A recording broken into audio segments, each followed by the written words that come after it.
ഒത്തിരി സന്തോഷത്തോടെയാണ് ഞാൻ ഈ വീഡിയോ പോസ്റ്റ് ചെയ്യുന്നത്. ഈ വീഡിയോ ഇതിന് മുൻപ് ഈ കനാലിനെ പറ്റി ഞാനൊരു വീഡിയോ ചെയ്തിരുന്നു. ഇത് ആറാരമൂട് ഗോപൻ സ്വാമിയുടെ വീട്ടിൻ്റെ ആ വഴിക്കുള്ള ഫ്രണ്ടിലത്തെ കനാലാണ്. അന്ന് ഈ കനാൽ ഇങ്ങനെയല്ലായിരുന്നു അതിൻ്റെ അവസ്ഥ. ഫുൾ പാഴ്ചെടികളും അതുപോലെ തന്നെ വേസ്റ്റ് വെള്ളങ്ങളും മുകളിലത്തെ വീട്ടുകാരുടെ പശുവിൻ ചാണകം അതുപോലെ അവരുപയോഗിക്കുന്ന വേസ്റ്റ് വെള്ളം ഇതെല്ലാം ഈ കനാലിലായിരുന്നു വീണിരുന്നത്. ഈ കനാൽ ശരിക്കും നെയ്യാറിൽ നിന്ന് ഒഴുകി വരുന്നതാണ്. കൃഷിയിടങ്ങൾക്ക് വേണ്ടിയും വേനൽ സമയത്ത് ആൾക്കാർക്ക് ഉപയോഗിക്കാൻ വേണ്ടിയായിരുന്നു.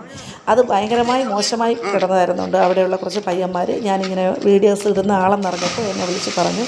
ഞാൻ അതിന് പ്രകാരമായിരുന്നു അന്ന് ആ വീഡിയോ പോസ്റ്റ് ചെയ്തത്. എന്നാലും അതിനൊരു നല്ലൊരു വാർത്ത കേൾക്കുവാൻ എനിക്ക് കഴിഞ്ഞത് ഈ വീഡിയോ എനിക്ക് അവർ പോസ്റ്റ് ചെയ്തിട്ട് പറഞ്ഞു, ചേച്ചി ഇന്ന് ഈ കനാൽ ഇത്രയും വൃത്തിയായി കിടക്കുവാണെന്ന് പറഞ്ഞു. ഒത്തിരി സന്തോഷം തോന്നിയ നിമിഷങ്ങളാണ്.